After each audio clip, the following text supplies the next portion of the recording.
We are going to talk about how to use Zillow.com to do some real estate research.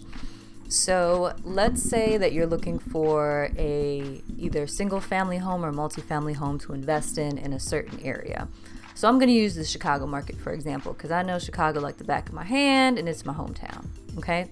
So what you want to do is go to Zillow.com and just type in the city and state that you're interested in buying property in. And then what you're going to do is Zillow shows you a bunch of things depending on what you're trying to do. If you're trying to purchase a home, you're going to click on for sale and it'll show you all the properties that are on the market. And then on home type, you can decide if you want single family houses or multifamily houses. So let's say you want a multifamily house, okay? Either it's house hacking, as in you want to live in one unit and rent out the other, or you just want to have 2 apartments and double your income. All right, so we're going to do multifamilies. So we're going to do 3 bedroom, 2 bathrooms or more. And then you can choose other things here if you want to. Like if you want them to have a garage or a pool, if that's useful in your market, you can do that as well. Me personally, I don't usually play around with this very much. So these are the basic things you need to look for when you're looking at multifamily properties, okay?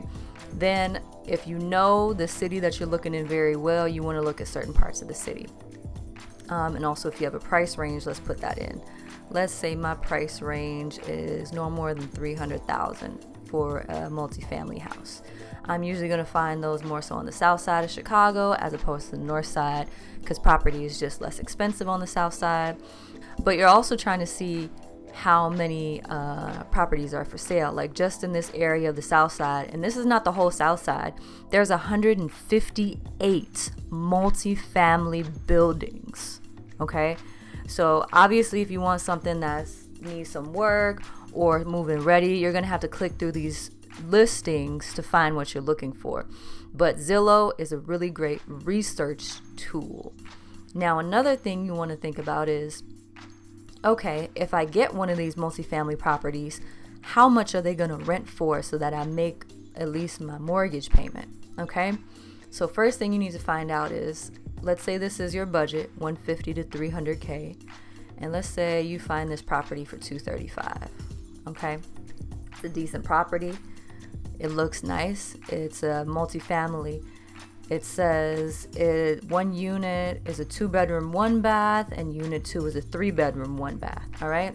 So these are the units right here.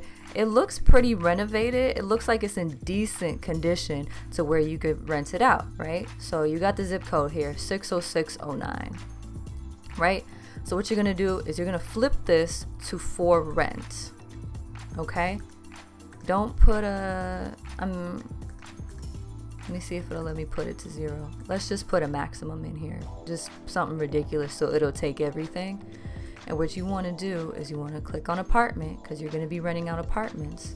So the first unit is a 2-bedroom, 1 bathroom, right? Use exact match. So it'll only show you 2-bedroom, 1 bathrooms. If you don't click exact match, it'll show you everything above. That's not what you want. You want exact numbers. All right. So if I look back in that area, which was more so in here, or I can put in the actual area code 606. Oh, come on now.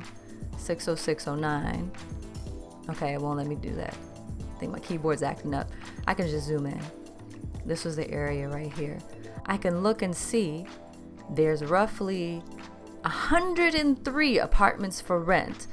And they look really nice. I'm not gonna lie. So when you put your rental out there, look at these photos. This is what you're competing with. And the rents look good. They look like they're from $1,650 a month all the way up to $2,350, depending on where you're at. But this is Hyde Park. That's a more upscale area, so you're gonna pay more for that. So this will give you an idea of what not just one, other rental prices are going for, but 2, what the competition is looking like, because you have to stand out against 103 other apartments in your area, right? So it's something to think about as a landlord. You got a lot of competition, all right? So that's a way, if you're looking to get into being a landlord, how to find sale properties in the area and also what those rentals will go for. Zillow is a really great resource for that. I hope that helps out, and like, subscribe, and share for more personal finance videos.